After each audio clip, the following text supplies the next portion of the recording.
और अब तो सुनने को आ रहा है कि मुझे ही चलता करने का इंतजाम कर लिया गया है। अभी व्हाट्सएप पे आया कि मैं फोन कर रहा हूं कि बरखा मैम मेरे लिए कोई नौकरी है। ये हंसने की बात नहीं है। इस देश का महान लोकतंत्र अगर एक पत्रकार को नहीं बर्दाश्त कर सकता तो उसके लिए शर्म की बात है। मैं गलत बोल सकता हूं, मैं खराब बोल सकता हूं, लेकिन आपने अगर मेरी हत्या की कामना की है तो वो शर्म की बात है। आपने मुझे उठाकर कहीं फेंकने की कामना की है तो वो शर्म की बात है।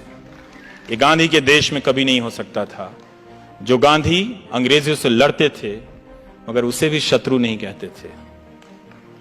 हम उस देश के हैं। आप मेरा मजाक उड़ा रहे थे उस दिन। वो सबसे शर्मनाक दिन था जब मेरा फोटो तरह तरह से ट्विटर पर बनाकर चलाने लगा। किसी ने टीका लगा दिया, किसी ने गेरुआ लगा दिया। मैं पहनता हूं भाई गेरुआ, तुम पहनाओगे तो थोड़ी पहनूंगा। मैं पहनता हूं, लाखों लोग पहनते हैं गेरुआ इस देश में। क्या आप वो भी एक दिन टीवी चैनल से तय होगा कि सबको गेरुआ पहनना होगा? वो तो हम पहनते हैं अपने अपने पूजाओं में। और ये मजाक चल रहा था तो मैं यही सोच रहा था कि क्या एक अदना सा पत्रकार इतना महत्वपूर्ण हो गया कि उसे विस्थापित करने के लिए हुकूमत इतनी चालें चलेंगी? और क्या हम नहीं जानते कि कॉरपोरेट में टेक ओवर कैसे होता है? आपने दुनिया का इतिहास नहीं पढ़ा? और क्या आप हमेशा ये होता रहा है इसीलिए होते रहने देंगे? होते रहने दीजिए। आपको लगता है कि आपको फर्क नहीं पड़ेगा, फर्क आप ही को पड़ेगा। फर्क आप ही को पड़ेगा जब आपकी आवाज पहुंचने के हर रास्ते बंद कर दिए जाएंगे। जवाहरलाल नेहरू ने अमृत बाजार पत्रिका के संपादक को लिखा था कि अखबार आलोचना नहीं करेंगे तो कौन करेगा।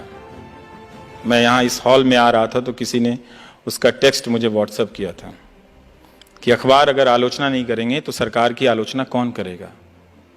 सरकार की आलोचना करने पे बधाई मिलनी चाहिए। ये इसलिए महत्वपूर्ण है क्योंकि बाकी लोग नहीं करते हैं। 99% मीडिया एक गोदी मीडिया बन गया है। अब रोना रो रहा है कि जो 1% है वो भी गोदी मीडिया है। कमाल है साहब, कमाल है। सारा मीडिया खरीद के जेब में रख लो और दिन भर प्रोपेगेंडा हिंदू मुस्लिम एजेंडा चलाते रहो और कहो कि गोदी मीडिया दूसरी तरफ भी है। अपने देश को अपनी आंखों से देखिए। वो जो रात को एंकर आते हैं और आपको नेशनलिज्म का आधा पाठ पढ़ाते हैं, उनकी निगाह से मत देखिए।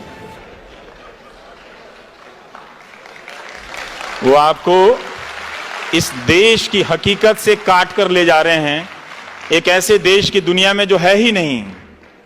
हमारा मुल्क सबसे खूबसूरत मुल्कों में से एक है। कॉरपोरेट हमारा बड़ा कमाल का है। उसने पहले मीडिया को नेताओं के यहां पहुंचाया, नेताओं ने मीडिया को अपने पास रख लिया। अब कॉरपोरेट मीडिया तो खरीद लेता है, कई तरह के चैनल, लेकिन बोल वो भी नहीं पा रहा है बेचारा। जीएसटी से परेशान है, उसका धंधा चौपट है, बैंकों के खून निकल रहे हैं, बह रहे हैं, वो घाटे में दबे जा रहे हैं, मरे जा रहे हैं, कोई बोल नहीं रहा है। क्या बात है भाई, तुम भी डर गए? तुम तो बड़े बड़े चैनल खरीद लेते हो। किस लिए खरीदते हो? डरने के लिए?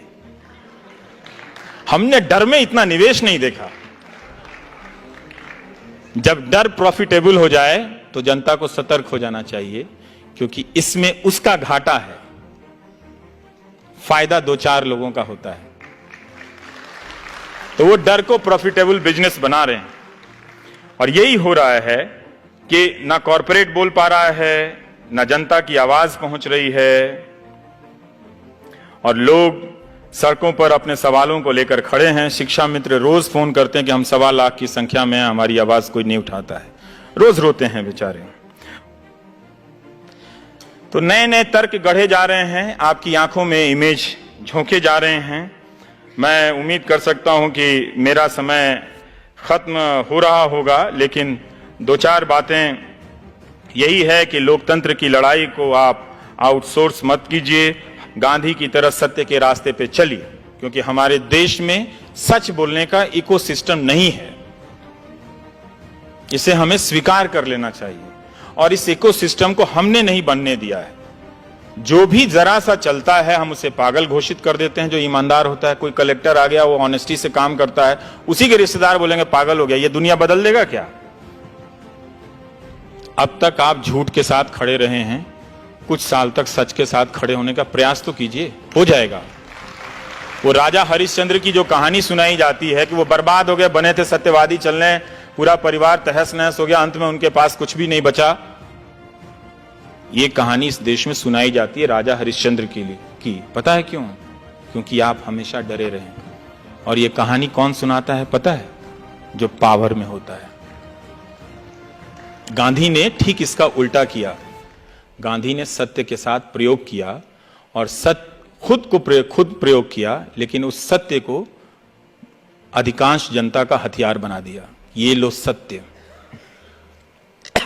आज सीबीआई और जेल के डर से हमारा अपोजिशन भी नहीं बोलता, और गांधी ने उस सत्य के दम पे लाखों लोगों को, अंग्रेजों की जो डर का सबसे बड़ा कारखाना था, अंग्रेजों का फैक्ट्री थी डर की, जेल, उसमें ले आकर भर दिया। गांधी ने कहा अपने भीतर जेल जाओ और अपने भीतर के डर से आजाद हो जाओ।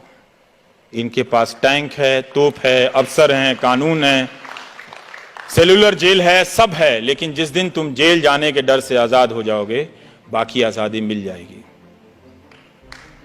ये गांधी का सत्य था।